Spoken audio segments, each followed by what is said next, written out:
Well, fans, the wait is over. The candidates tournament is finally here, and very soon we will know who is set to play Magnus Carlsen for the World Championship title in November.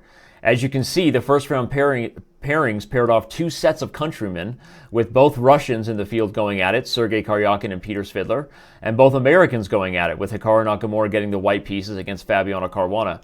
Both games ended in draws, though as we review them here quickly for you, you'll see that both left something for fans of all levels to learn about, and certainly left us excited for future matchups between these players, meaning they really weren't that boring. Finally, we had Anish Giri versus Levon Aronian, which again, though also ended in a draw. Giri was pushing for quite some time and probably missed his chances during the immediate transition from the complicated middle game into the endgame. The lone victor of the day was the man himself, Vishy Anand, who just continues to prove that when the most is on the line, he is at his best. Though he didn't do it in his normal Vishy fashion with opening preparation, he did manage to outplay a longtime foe, Veselin Topalov, with the white pieces, and with the lone victory, he jumps out to a clear lead. No other delay is needed. You see the pairings here. Let's jump into the first game we're going to review of the day, and that, of course, is the one right on top of the order we have here. That is between Sergey Karjakin and Peter Svidler. To start, we had a Queen's Gambit, well, transposed with Knight F3, but after a quick move order switcheroo, we have a semi-Slav. All theory here, A4 for the beginners, played normally just to slow down B5 and Black's attempt to protect the C-pawn, which is important when you're trying to understand top Grandmaster games at a high level to know the general struggle that's going on here is once White secures that he is going to pick up this pawn by preventing B5, Black's plan then has to shift to, I'm not going to try to expand on the queen side, hold on to the pawn. I need to now change my potentially worse structure to undermine White's center, and that's exactly why the theory here is that Black almost always plays C5. If you're going to get less space, you have to look for opportunities to change the pawn structure and liberate your pieces as soon as possible. And that's exactly what Svidler does here with Black. I'm breaking down moves, of course, that have been played many times before, but just to help us understand the position we get right here, it's always important to understand why each move has been played. And I say right here because technically, according to my databases and the preparation I did, Knight F3 is the first move that's a little bit unorthodox here. More commonly played is the move Queen to E2, which invites potentially the isolated queen pawn type structure. The queen on E2 does a number of things, including sometimes preparing to relocate with the bishop for a battery here, which you'll see is a theme in this game. And it also frees up the D1 square for the rook. But we didn't see that here, and so to avoid diving too much into the opening theory lesson, we're going to go with what Karjakin did, Knight F3. It's a subtle and flexible retreat, not necessarily varying from common plans for White in this structure, but avoiding the most commonly roads traveled by taking away Black's capture on D4. After A6, E4, and Queen to C7, here White plays the flexible H3, which makes sense for a number of reasons. Guards the G4 square, also takes away potential tactics on H2. These are all moves by top grandmasters that shouldn't be too hard for us to follow. Now, as soon as bishop to D3 is played, we start to see Karjakin's hand tipped a little bit. His intentions are at some point to drive the E5 pawn home, open up this diagonal, maybe even go to sacktown and checkmate. No, I'm kidding. These guys don't allow that sort of thing, but changing the structure to at least open up this diagonal makes sense even on just a positional level, whether you're going to get a great attack on the king side or not.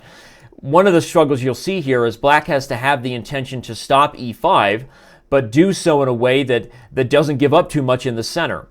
In the game, Svidler had to take a risk in order to stop White's E5 plan, and maybe Karjakin had his one opportunity right there with 19 knight to D5. We're going to see that here in a second. But he plays knight E5 here, which is a well-calculated way to stop the threat of E5. The reason, of course, is that bishop to D4 check comes with tempo.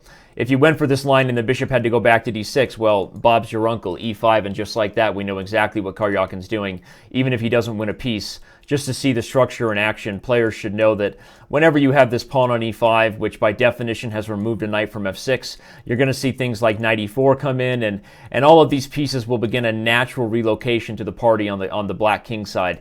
So that's not what Black wants, and Svidler had no intention of allowing it when he went for this line, of course, because bishop D4 comes with check, and you can imagine what he played after the quick exchange, of course, E5. But now we get to the critical moment where if there was any time for Karjakin to maybe play for a win, now was that time. Instead of allowing this simplification, the principled way to say I might try to punish e5, right? Think of chess as an evolving way that both sides are counterbalancing each other's attacks. Think of it as two heavyweight fighters. One side drops to the left and they know they have to go this way and counteract with the right. Well, if White's attack was based on achieving e5, and Black has now stopped e5, but at the expense of potentially weakening a square, you might argue the most principled idea for White to try to expose Black's plan is to play knight to d5. And so I did some analysis. This isn't just me talking about it from a general perspective. If we jump to the analysis I did here on knight to d5, I calculated and had the help of some engines at home, did my homework, that probably after knight takes, pawn takes, rook to e8, a couple moves might give White a tiny edge to play for. One is f5, because we know that Black just simply can't allow f6. That would be a devastating attack. And then after f6, going back to the idea of establishing a5. The point you're going to see behind my suggested move here is that I'm creating long-term weaknesses on the light squares, and when you ever have pawns trapped to the same color as your bishop, there's maybe the potential for a small edge. If Black doesn't play a move like rook to c8 here, which I think Svidler would, then White might immediately drop in queen to c5, try to simplify the position, grab control over the open file, and maybe have a small edge on the queen side. Note, of course, that queen takes d5 is just not a possibility because bishop to c4 and ouchtown, population pin on the diagonal. So that's one way. But after further looks with the engine, I actually thought that maybe even a5 immediately would have been an idea for White.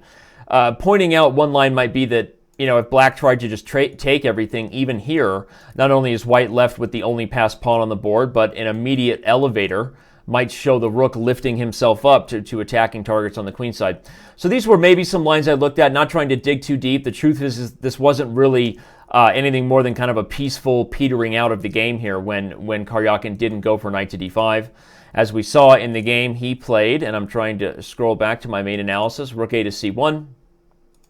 After takes and takes, we see a position that, unfortunately for Karjakin, but not only did he not take knight to d5, but now you could probably argue that if anybody has winning chances, it's Svidler. Not like there are a ton of winning chances, but he is slightly more coordinated with his rooks being connected, whereas White's aren't.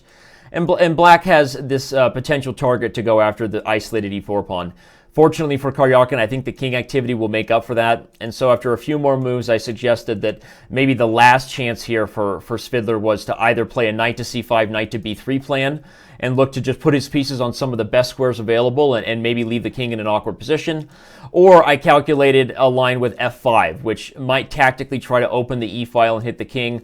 Again, we're not promising any real substantial edge for Black, but I think if you're looking to take advantage of awkwardness in your opponent's position, they were going to have to fight things out under time pressure. f5 might have been a chance that I would have I've gone for as Black. But Svidler didn't. He played knight to b6 and very soon offered a trade, and with the simplification, we were simply headed toward a peaceful result. And that, my friends, is where the two Russians simply shook hands and agreed to the draw. Let's move on to the game between the other two countrymen who were paired off in this event, that, of course, being the Americans, Hikaru Nakamura and Fabiano Caruana. Now, it might be fair to say in this one that we actually had one player with real winning chances, unlike the Karjakin-Svidler game, where Karjakin was a little better, never took his chance with knight d5. Svidler had an edge that he didn't really want to play for. Here in this game, it was clear that Hikaru Nakamura came to fight. And after a slightly unorthodox opening, which was exciting to see the players reach a symmetrical position that doesn't get reached very often, we knew right away we were in for a fight when Hikaru played not only d4, but then immediately d5, a move that I assume must have come with some home prep because initially frowned upon by the Indians to waste yet another pawn move in the opening rather than developing a piece. Hikaru has ambitious goals in the center. He wants to grab a significant space advantage that'll lead to him being able to flex more muscles than Black, right? More squares equals more options for your pieces. Pieces with more options have more power, and more power leads to better tactics. And just like that, you solve chess. So I think d5 is a move that makes a lot of sense. And when I looked at it, we're already on original ground here. There really was very little, if any, theory in this position. And after the moves, knight f3 and castle, castle, h6 was a very flexible, I think a smart move by Fabiano. Takes away access to the g5 square, which it might be knowing to allow both the bishop there, which could be awkward, and even a knight relocation where if you get too many knights on e4 and b5, this d6 pawn's a target. So h6 is a flexible, sort of future prophylactic thinking move by Fabiano. Here it's funny because the engines recommend h3. Hikaru says, well, obviously I'm going to play h4, right? One more square past the engines. To give a quick look at why the engines might have liked h3, I did analyze it. not only does it guard the g4 square, so that in lines like this, black doesn't have bishop g4 as Fabiano did in the game, but there may even be ideas where if black makes a big mistake, like trying to get the piece to an active square, here the move g4 followed by bishop to f4 not only gains a tempo, but we see that black might be on his heels for the rest of the game. So I think h3 preventing bishop g4, maybe that would force bishop to d7 right away, where still bishop f4 can come with tempo. I think that it has its merits. Maybe white has a small edge here as well. But I think Hikaru achieved exactly the type of dynamic position he was looking for with the move he chose in the game, which was h4. So after h4, knight to c5, we see similar plans start to come out. White's bringing the bishop to f4. These moves should make sense to even players of a lower level, because whenever you're asking yourself, I've gotten developed out of the opening, now where's my plan? I get emails on Chess.com about that all the time. Danny, I know my openings, I get the pieces out, and then what's my plan? First of all, you should change your thinking. Your plan should be started in your head as you're developing your pieces. But the advice I can give beyond that is that there are always squares and pawns screaming to be attacked in any position. By definition, because there are trades, there are always open files. There are always open diagonals. There's always a weak pawn or two, both in your and your opponent's camp. So if you don't know where to put your pieces, ask yourself, where are my opponent's long-term weaknesses that I can attack? And even if he plays a good plan, it doesn't make a difference. You want to stop choosing plans that are based on cooperation and plans that are based on things that have already become positionally weak in the structure. And that's the advice I can give. You see grandmasters follow the same principles here. Bishop f4 and knight to b5 is a very clear and obvious plan for white. Now, after Fabiano played knight f5 and queen to d2, this was already maybe the first critical moment. Fabiano chose to part with the bishop pair and use the gamble that he might get compensation on the dark squares by eliminating this knight's protection. Makes sense. The only issue I have with that is that if sorry for the pause right there, a small technical difficulty, is that if it wasn't necessary, maybe he would regret giving up the bishop pair too soon. The move I analyzed with the engines for a while was also queen to b6. It's flexible. It also indirectly puts pressure on b2 via that long-distance relationship. And Hikaru still has to show a plan of being able to put pressure on the d6 pawn while dealing with black's sort of indirect control over a number of different squares. And again, the bishop on g4 doesn't have to go anywhere because Hikaru played h4, right? It is sort of stuck there. So not to be too critical of Fabiano's choice, but this might have been the one that first gives white the chance for an edge. After queen f6, rook a to c1, and then a5, which I did in my analysis give a slightly dubious mark to, because even if you can argue that giving up the bishop pair wasn't the end of the world for black, I don't think you can really justify giving white this permanent control over this nice b5 square. Both queen to d4 or simply moves like rook f to c8, even rook a to c8, I think both had merit, something position a little more. But after a5, Hikaru didn't look back. He played knight to b5 and invited this complicated exchange that a forced series of moves leads to a position where suddenly the evaluation, both by the commentators and the computers, were right on to be like, wow, seems like white should be the only one playing for a win here. 2 results is on the ticket, because with an opposite code bishop position, black is never really going to have winning chances. White's the only one with a passed d pawn, and these pawns shouldn't be too difficult to target with the open b file. All those things said, Hikaru himself acknowledged after the game that he was a little too excited about putting pressure on the queenside pawns and even willing to invite exchanges, underestimating maybe the long-term pressure he would have if he just sat with the knight on b5. So, for example, not knight to c4, but knight to b5 was analyzed here. Given Hikaru's comment, I wanted to take a look at it, and the truth is he's right. The engines agree that white maintains a very strong edge here. What's the reason? Well, I don't need to go attack these pawns. One, because as you're going to see, Fabiano defended very well, and there was no real dynamic pressure for white long-term anyway. But the truth is, the knight on b5 holds a lot of sway over the queenside. There are constant threats of knight a7, knight to c6, where this rook will either have to leave the b file and drop the pawn, or put itself on an awkward diagonal. There are also ideas where, with the knight on b5, we might just be pushing the d pawn, and if nothing is stopped, it might get worse. And the other note that I made here is that the truth is black just doesn't have a lot of options. If you're looking at the position to try to find black plans, there aren't that many. So I think if you're looking to grind out a position for a while, knight to b5, a little more patience. I think, as Hikaru said, he was a little misguided by it. He didn't realize that maybe he could just play knight to b5 and continue to sit on an edge. So in the game, he played for knight to c4. And after the move knight a4, a very strong defensive move by Fabiano, we see the tactics are going to be pretty much forced. d6 is only going to lead to a trade of a better d pawn for a worse a pawn, and that pretty much seals the deal. That's the writing on the wall. When you have to give up your best pawn for an essentially irrelevant pawn, your opponent is probably equalizing, and after a few moves, they agreed on the draw. And so with that, we tip our hat to these two Americans who I think fought here, and Hikaru definitely had chances to push. But we move on to our third draw before getting to our game of the day, and that, of course, is between Anish Giri and Levon Aronian. In our third draw of the day, we are going to go through the opening a little more quickly, not because it couldn't be interesting if this was just a general chess lecture and you're looking for Danny to give you some advice on what's going on in the theory of this Queen's Gambit line and this Slav, but we don't really have a lot of time for that, and I can say that up to about move 18, all of this had been played many times before by strong grandmasters, including Aronian himself, with the other side as white against a Hikaru Nakamura at the Zurich Chess Challenge not even more than about a month ago. This position is complicated. You have a lot of tension on the queen side, and white has really good control over the central dark squares. But it's a position where white's going to have a small edge for pretty much a long time. Black's going to have a space disadvantage. So if we're evaluating the weaknesses for both sides, and by the way, on that note, the analysis and preparation I did before the tournament, before this video lecture here, told me that knight to d2 was actually the move that Aronian played against Hikaru. So officially, knight to e1 was our first sort of novelty, quote unquote, where the players might have been on new ground. But now we do have Giri playing this position rather than Aronian playing it. So these players know these positions very well. If you don't know the theory, again, this isn't an opening lecture lesson. I can't go into a lot of it for you, but I encourage you to look it up. Use ChessBase, use Chess Openings Explorer on Chess.com, see what the masters are playing here, especially if you're interested in maybe adopting the line for yourself. But after 91, if I'm staying with general chess evaluations, I'll say that everything here just makes sense. Maneuvers, when you have a lot of pawns, that means you don't have a ton of open squares and diagonals for the pieces, so you're going to see pieces make moves like this. Bishop d8, bishop c7. Maneuverings happen when pieces are sort of wrestling themselves over squares because there aren't many of them available. And here white makes the right decision to take with the pawn. That's Giri. It strengthens his control over e5 and doesn't allow black to liberate the ponies. And after knight e4, he makes yet another good decision, which I think all amateurs should take note of. He plays knight e2, of course.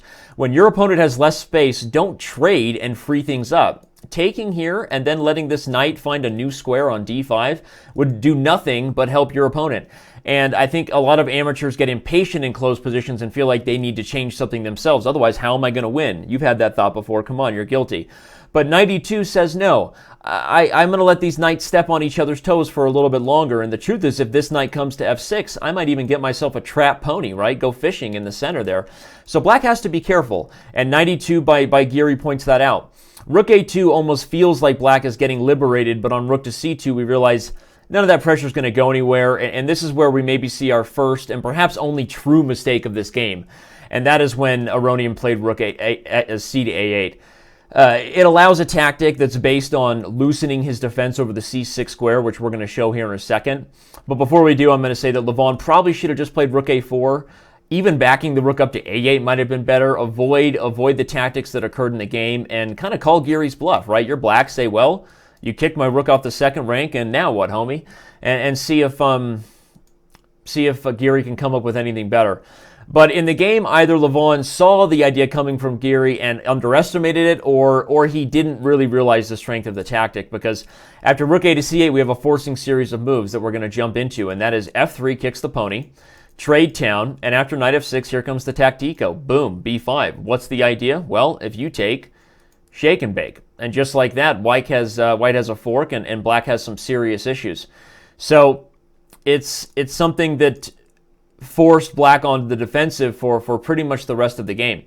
He brought the rook back to c8, and after Giri played queen a4 and traded, we had a position where I would argue that in my preview, as you saw when I was showing our pairings scene before we started the chess analysis, I said that the transition from the middle game to end game was maybe where Giri missed his chance to be a little more accurate, and this is the position I'm talking about.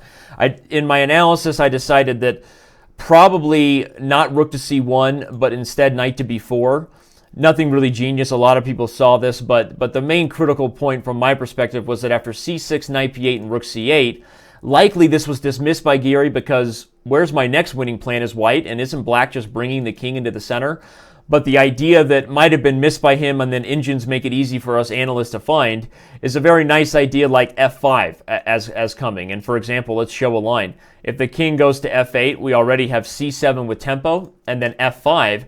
And suddenly you see that if the center is undermined, white will not only pick up the d5 pawn, but with it probably the game. So instead of king f8, black would have to play a move like knight e8 first to prevent it. And again, we can march forward with this plan of f5. No, black doesn't have to take it, and that's exactly what he should do. He should defend the e6 pawn and try to keep the center together. But now a little something called Principle of Two Weaknesses. There's a video series on that on Chess.com. You might check it out. I don't remember who it's by. Just kidding. But here, for example, moves like rook to e1 come into mind. Not only am I threatening to take on e6 and maybe tactics, but there's also threats of knight takes b5. So I think that black is truly left. It's not just superficial analysis with me in the engine. If I'm evaluating this just as a strong player, I do think this poses some more problems for black as far as balancing weaknesses on both sides of the board. So I would have suggested that was Giri's best chance to win. He played rook to c1, and noted should be that he still had some chances later on. A fun little line to look at is that if knight takes here, we have this very interesting knight to d7. And actually, with the sacrifice of the exchange, black might have just as good a drawing chances, maybe better than he did in the game. But Aronian decided either he loved his rook too much or he didn't see that, so instead he played knight to e8 to defend. And after a few more moves, I would say that white still had his best chances occurring if he had driven home the f5 idea and tried to undermine the center. But already with less pieces on the board, we can see that some of the bite, some of the teeth behind that f5 move have gone away. And so after king e3, we see the pieces come forward, and as soon as white starts submitting to king to c3, and we see black with a little bit of an ideal defensive setup, I don't think we really thought that Giri had any winning chances left. A few more series of forced moves sees us transition into a rook ending, which, you know, not to say all rook endings are drawn, but in this case, it was hard to think of white getting a lot of winning chances. And here, Aronian just said, no more, I'm tired of defending a worse position, and via the words of MVL, I'll describe it as, he loves seeing the move rook f4 here by Aronian because it showed that Levon was ready to calculate concretely to draw the position, and he said, without being too critical of Levon, he thinks that Levon sometimes has the tendency to defend these positions a little bit. He wants to be a little more intuitive and superficial in his approach and just kind of sit rather than calculate the concrete line. And so MVL, not in the featured analysis of the game of the day, but told me off the record that he thought rook f4 was a good move by Aronian and showed that he had calculated it to the end. What did he calculate to the end? Watch this. It's actually really cool. Because after it seems like white's just getting a much more active king and a king and pawn ending, and maybe then a 2-on-1, there's a key recognition of a theoretically drawn king and pawn ending here that Levon had seen ahead right when he played rook f4. If you want to pause the video and check it out, you can. But the key move is, of course, king to e7. Note that you just can't take the pawn because that's called a queen, where I come from, right? And after king to e7, the point is that even the protected passed pawn is not enough for Giri to win. Don't believe me? They played it out to the end. Check this out. After everything being traded, this is a theoretical draw that you should all know. The extra pawn, unfortunately, stalemates the enemy king. This is a well-known position where they agreed to a draw here, but any king tickles make no difference. Black goes back and forth, and eventually this pawn will push. White will go in and either stalemate or we end up with a corner pawn, which is also just a draw. So very well calculated and well thought out by Levon Aronian. I'm going to go and agree with MVL's praise of him for being concrete. And finally, we move to our last game from the first round of the candidates. That's our game of the day, where Vishy Anand took down Veselin Topalov. Before going any further, of course, I have to give credit is due. Our props to the man who has committed to doing analysis for us on one game per day exclusively to Chess.com. That, of course, being the professor here. He looks a lot like a professor there. Maybe he should consider a change of careers. That's MVL. Most of the analysis I'm able to reference in this game of the day came from Maxime, with a little bit added here and there by me, along with whatever descriptions I come up with now. Let's just hope I don't burst into song, right? Hashtag don't go there, Danny. We have an exciting Berlin on the board, and yes, I did just say exciting and Berlin in the same sentence. Don't believe me? Just stay around. After d3, bishop c5, we've got all theory here. Topalov not afraid to go into the main line. Maxime gives some fantastic analysis in Peter's report, again at Chess.com News, on the variations that can occur with knight to d4. Maxime has played this, others have played it too, but black is probably equalizing in both lines, and Topalov just simply just said he had no reason not to just go for the main line with d6, and so he did. We get all theory here, natural moves, white eventually expands, and we get this sort of typical d3 Berlin where white, yes, was slow, but slowly prepared the right idea to try to get a better center. It's not exactly the most popular of lines that come from the d3 Berlin, but one that has, of course, been analyzed before. White here plays natural moves and for some reason is able to get an edge just naturally. After rook e1, bishop g4, and h3, white, of course, is not interested in opening the king side, never create permanent weaknesses around your king, but rather playing on both sides of the board, full board awareness, and that starts with a4. When I first saw this move, I thought that Vishy was going Magnus here, preparing a long-term rook lift to the king side. He was going to go checkmate the king. If you don't know which game I'm talking about, that's a U problem. Very important and famous game for Magnus Carlsen to win the world championship title over Vishy Anand for the second time. But a4 has a dual purpose, not just the idea of a rook lift, it also prepares a5. You're going to see that it's really important to understand white's goal here as far as a long-term bind on the queen side. Some immediate tactics developed for Vishy, which ended up paying off, but Topalov had his dynamic chances there, maybe even not too much. We're going to get to that. But the establishment of the pawn on a5 is really important. Because of that, I'm not going to say that I can really criticize Veselin for not playing bishop a5, but in MVL's analysis, he said that bishop a5 must certainly be a critical line to look at in the future of this variation. If we see more of this d3 Berlin in the candidates, don't be surprised if you see someone play bishop a5. Why? One, it's kind of an annoying piece right there. It applies some pressure on some critical diagonals. Two, white has no chance to play b4, so it's not that simple anymore for white to expand on the queen side. With that, instead, though, Topalov decided he was willing to let the pawn come to a5 and that he basically wanted to keep the bishop on this other diagonal. So here he played the move a6. And after bishop f1, rook e8, we got exactly the kind of position I was talking about, where white has achieved his goal apparently, but black thinks he's happy with this. And Anand says, I'm not here to play around. I'm here to be aggressive. He plays queen to b3. Knight to c6 was played. Still a really good move by Topalov. And if we're evaluating everything overall, I've talked about white's long-term plans. Maybe I'm a little biased because I knew white won, but black certainly has just as many dynamic chances here.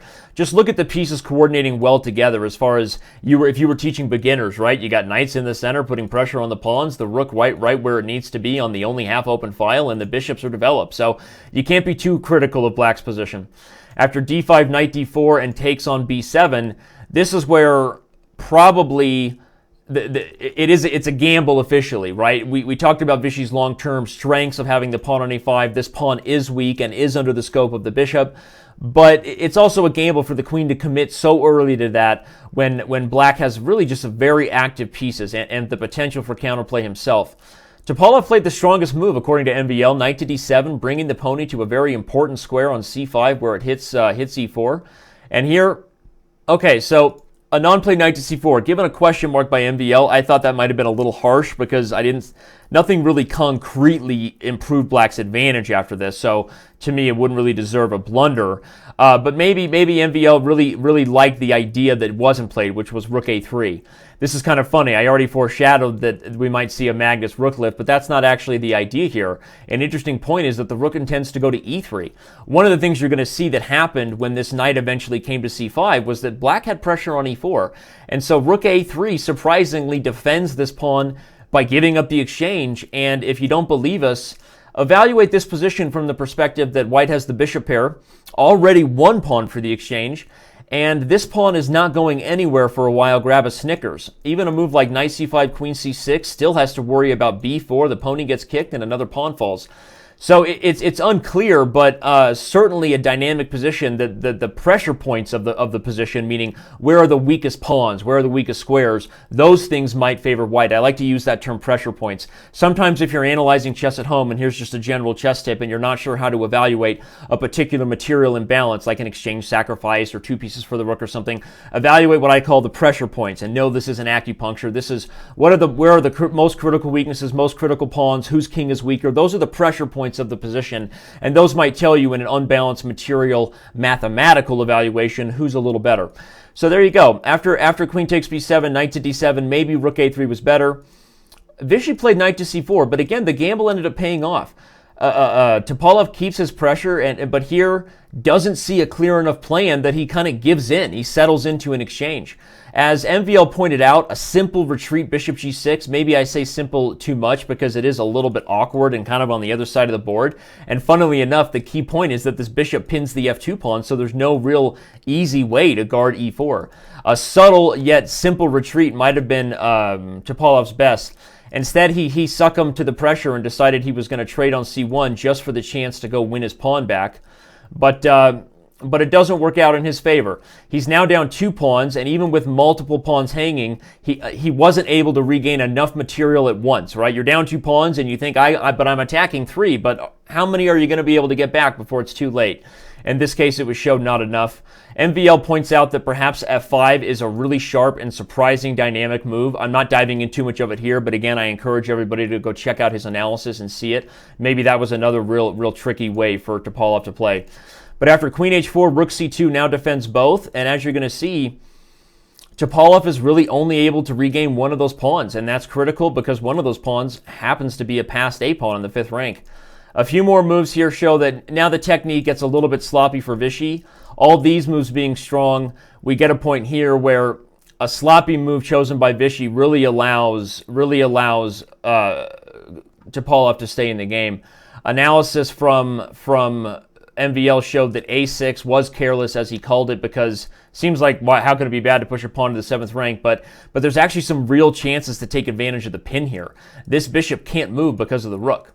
And so because of that, getting to my analysis here, MVL suggested that perhaps the move rook to d1 and then the threat of knight to g4 might really cause some problems for black, given that again, this bishop can't move because the rook hangs.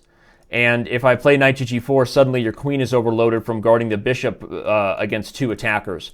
So I'm stealing some of MVL's analysis there to make sure that we get the critical moments handled. And I think he was right. I think a6 was a move played under time pressure, careless in the sense that, well, I'm winning, let me just push a6, but not quite as detailed as it could have been. So when Vishy played a6, queen e8 was played, immediately unpinning the bishop, very important because the rook is defended. That makes rook e2 a move that has to be played, and with that, black is able to kind of re-coordinate. Suddenly we see the bishop back to a solid square, the queen and rook working together, and the a-pawn not going anywhere. Is white still up a pawn? Yes, but not the best technique by Vishy. Once again, there's a critical move here that would have shown the best technique, and that is a surprising move. If you want to pause the video and find it, I'll let you. I'll give you a clue that it has to do with, ask yourself, what is your opponent's next move to untangle some of the issues on the e-file? Okay, the move was b4. Oop, that's a mouse slip. A move was b4 by Vishy. This move would have prevented Topalov's next move, queen a4, because guess who's hanging? The e4 rook. The point is, if you ask yourself sometimes, what's my opponent's next move, you can say, well, black is threatening queen a4, which not only keeps an eye on protecting the rook, but also doubles up on the a-pawn here, rook and queen. Vishy didn't see that coming, instead played sort of a cautious king to g2, again, time pressure being to the player's credit. And because of that, Veselin was able to once again make it complicated. Technique being a little bit sloppy here. The truth is, as we got to this position, white was still the only one who could win. And it wasn't until this moment here that finally we saw that black had his last chance and missed it. And that was with the move, as I'm getting to it right here. Actually, no, he had already lost the exchange here. I'm sorry.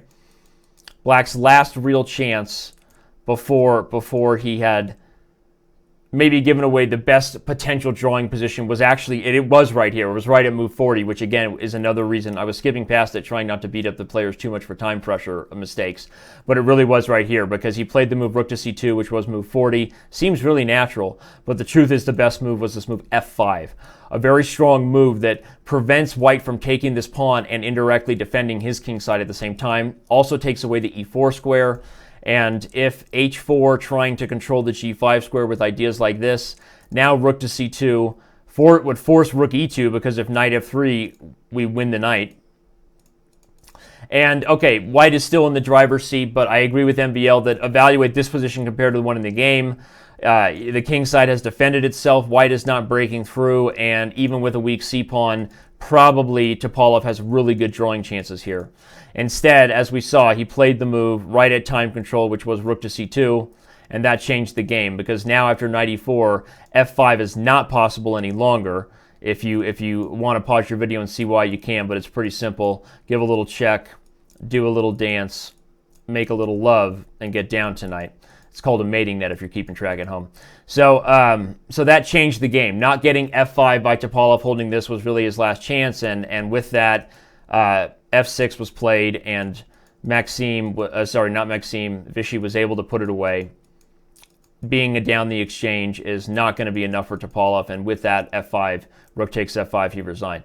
So we're going to wrap up our coverage, of course, of what happened in the first round, reminding you of the quick recap. We saw the two Russians get a draw, maybe the most peaceful affair of the day.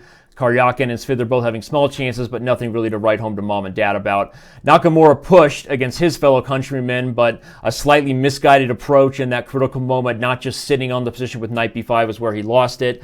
Giri did his best impression of a grind-out win, trying to play like Magnus, but just didn't have enough, and Levon showed that he's not going to just defend endgame superficially. He played Rook F4 like a beast, calculated a king and pawn ending that left everybody at home feeling like they learned something, didn't it? Finally, Anand, is this guy going to win the candidates again? He jumps off to a big start. He always seems to play his best when the most is on the line, as I already said.